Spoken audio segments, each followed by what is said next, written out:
আছো? আশা করি ভালো আছো। আলহামদুলিল্লাহ আমি অনেক ভালো আছি। এটা আমার নিউ ইউটিউব চ্যানেল।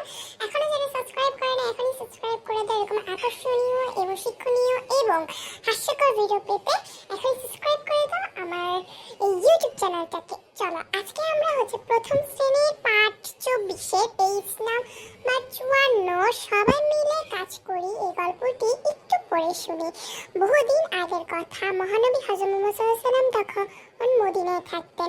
খবর পেলেন শত্রুরা মদিনায় হামলা করবেন। তিনি সবাইকে ডাকলেন, বললেন শহরের চারপাশে পরীক্ষা খুঁজতে হবে।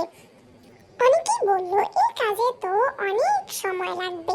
মহানবী সাল্লাল্লাহু আলাইহি ওয়াসাল্লাম বললেন সবাই মিলে কাজ করতে হবে। সবাই মিলে করলে কোনো কাজই কঠিন নয়। 10 জন করে দল গড়া হলো। কোন দল কতটুকু মাটি কাটবে ঠিক করা হলো। তারপর শুরু হয়ে গেল মাটি কাটার কাজ। মহানবী সাল্লাল্লাহু আলাইহি ওয়াসাল্লাম বললেন একটি দলে 9 জন কাজ করছে। তিনি বললেন আমিও তোমাদের সাথে কাজ করব। আমার মাথায় মাটির ঝুড়ি তুলে দাও। সবাই বললেন আপনি কেন এই কাজ করবেন? নবীজি সাল্লাল্লাহু আলাইহি ওয়াসাল্লাম বললেন তোমরা কাজ করবে আর আমি বসে থাকব।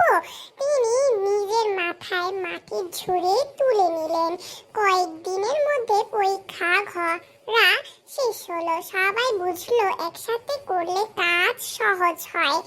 তো এই গল্প থেকে আমরা শিখলাম একসাথে যে কোনো কাজ করলে তা সহজ হয়, যে কোনো কঠিন কাজ করলেও তা সহজ হয় এবং একসাথে করলে কাজ, দলগতভাবে কাজ করলে এই কাজে আনন্দ পাওয়া যায়। তো এই গল্পটা শুনে তোমাদের কেমন লাগলো অবশ্যই আমাকে বলবে। আজকে পর্যন্ত এইটুকুই ভিডিও থাকলো। আগামীকাল আবার একটি নতুন ভিডিও নিয়ে হাজির হব। আসসালামু আলাইকুম। বাই।